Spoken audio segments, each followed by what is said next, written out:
Oke deh, abis ini kita bakal ngobrol-ngobrol sama alumni Spekta yang lainnya. Kita bakal ngundang Kak Abraham. Kak Abraham ini sekarang itu adalah mahasiswa akuntansi di Universitas Indonesia, dan kebetulan Kak Abraham juga satu fakultas sama aku. Nah, ini udah ada nih Kak Abraham. Jadi dia juga cutting aku di UI juga nih. Oke. Hai Kak Abraham. Halo Kak. Oke. Nah, mungkin kakak mau kenalin diri dulu nggak? Mungkin kalau Owekama Mio said Bentar. Aku angkatan kedua Spekta. Saat ini kuliah di Universitas Indonesia. Owekama Mio said Bijulan headset. Oke. Kan kakak nih tiap harinya ketemu sama angka nih. Jurusannya akuntansi. Nah, kira-kira bisa nggak kasih buat soal kuantitatif? Kan berhubungan banget. Oke. Buat soal kuantitatif sebenarnya tipsnya udah dijelasin sama Leni tadi ya. Pokoknya perbanyak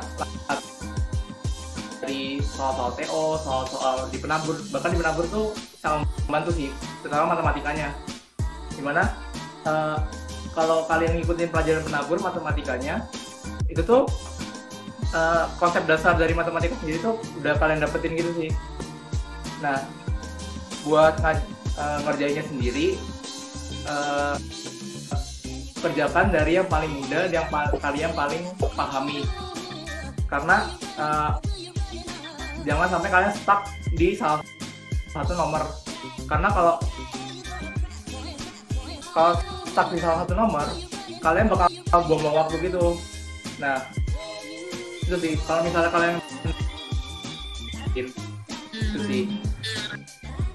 Oke. Jadi dia kayak perbanyak latihan soal lah, karena kalau yang aku lihat, jadi kan TPS 2 tahun ini tuh kalau aku lihat tuh nggak sesusah matematika pas tahunku. Jadi kalau yang aku lihat TPS tahun ini tuh lebih ke matematika dasar yang bisa dijawab dengan cepat gitu. Tapi kalau matematika tahunku tuh bener-bener soal modifikasi, di mana ada bisa pakai 2 konsep matematika yang digabung jadi satu gitu sih. Jadi perbanyak latihannya biar lebih familiar dengan soal-soalnya. Oke.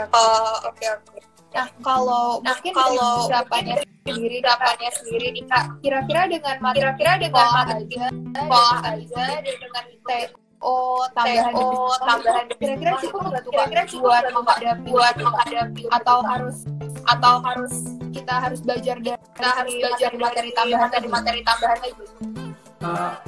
Kalau cukup enggaknya itu kembali ke masing-masing orang sih kalau menurutku. Jadi kalau menurutku pribadi itu lebih dari cukup, apalagi kalau menurutku ya pelajaran di penabur sendiri itu bisa dibilang lebih advance daripada soal lain sih.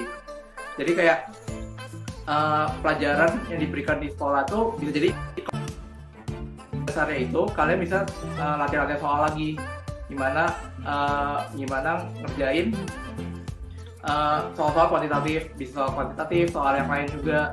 Terus kalau dari aku sendiri belajar tuh bisa kalian jadwalin, jadi kayak bikin timetable gitu sih. Misalnya kalian udah rencanain untuk belajar dalam seminggu tuh 5 hari.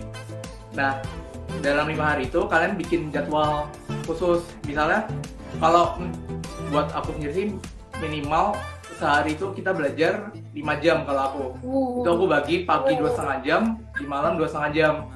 Jadi kalau misalnya, jadi contohnya kayak sekarang kan TPS doang, ada 4 materi TPS. Misalnya hari pertama kalian bagi 2 kayak aku nih, 2,5 jam di pagi sama 2,5 jam di malam. 2,5 jam pagi kalian bisa pakai buat belajar kuantitatif, 2,5 jam yang di malam kalian bisa pakai buat belajar penalaran umum. Terus sih di hari-hari yang lain kalian bisa atur lagi. Terus kuncinya kalian harus konsisten dengan jadwal yang udah kalian buat. Itu sih. Terus sama latihan untuk mengerjakan soal menggunakan waktu. Karena walaupun kalian bisa ngerjain, tapi kalau kalian nggak latihan dengan dibatasi waktu, kalian bakal kewalahan nanti kalau waktu ngerjain UTBK ya. Benar. Kalau tantangan terbesar dalam diri menghadapi kira-kira apa tuh, Kak? Tantangan terbesar, kalau tantangan bisa bilang ya SBMPTN itu sendiri, karena menurutku kayak di UN, US dan jenis sekolah biasanya tuh nggak ada apa-apanya sama soal SBMPTN, karena soal SBMPTN terkadang levelnya lebih tinggi. Itu dibuktikan dari zamanku, matematika itu susah banget zamanku, nggak kayak soal matematika yang biasanya diujiin di sekolah. Jadi benar-benar butuh belajar lebih, itu sih. Sama tuh lagi sih, mungkin ini tantangan buat semua orang, karena kan SBMPTN kan diadainnya kan ada jangka waktunya tuh.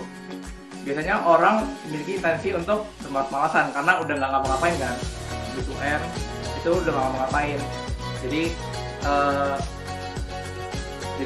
malas itu juga salah satu faktor tantangan besar. Ini Kak Abraham ada pertanyaan dari Serio nih. Kira-kira ada nggak penting dibanding bagian UTBK? Kayak misalkan apakah alternatif itu atau penalaran umum penting? Sebenarnya kalau dari 2 tahun terakhir ini sih, kalau aku lihatnya sih nggak ada yang ini sih, nggak ada yang lebih berat, nggak ada yang lebih enteng, semuanya sama. Jadi masalah -1, kalau kosong kan. Nah, itu menunjukkan kalau semua soal itu tuh setara bobotnya. Jadi tapi nggak tahu kalau 2 tahun ini masih pakai sistem itu atau enggak. Ingatku udah nggak pakai sistem itu, jadi udah ganti. Tapi harusnya soalnya itu masih sama setara, nggak ada yang lebih berat di bagian manapun gitu. Mungkin kalau aku mau ceritain dari angkatan aku, suaraku jelas nggak? Jelas. Oh jelas, oke. Mungkin kalau dari pengalaman angkatan aku itu bakal lebih gede soal-soal yang jarang ada yang jawab. Jadi mungkin soal-soal lebih susah, yang banyak di-skip gitu sama peserta, itu bakal lebih tinggi kalau kita benar. Jadi mungkin kalau berdasarkan tadi itu secepat mungkin. Jadi mungkin yang gampang dikerjain urutan nomornya.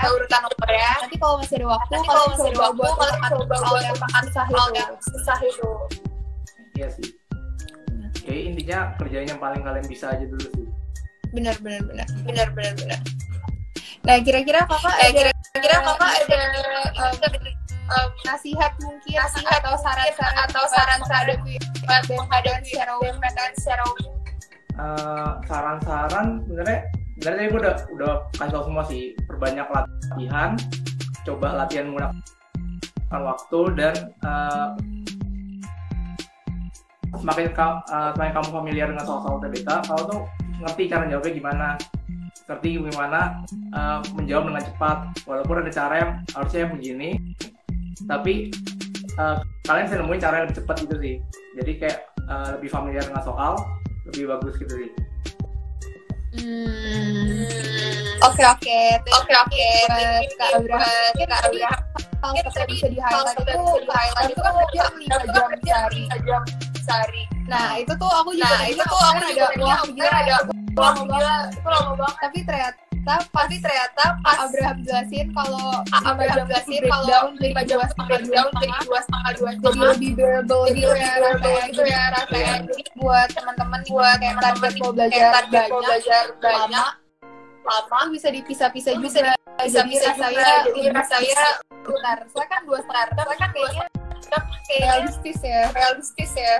Soalnya kalau yang artikel yang pernah aku baca sih, kemampuan otak seseorang tuh bisa fokus tuh 2-3 jam. Baru harus ada break dulu, nggak bisa lu dihajar sampai 5 jam atau 6 jam gitu. Jadi harus dibagi-bagi sih untuk belajarnya. Oke. Thank you banget nih Kak Abraham. Buat yang mau nanya-nanya soal yang disampaikan Kak Abraham nanya Kak Abraham bakal aku share juga. Oke, thank you Kak Abraham.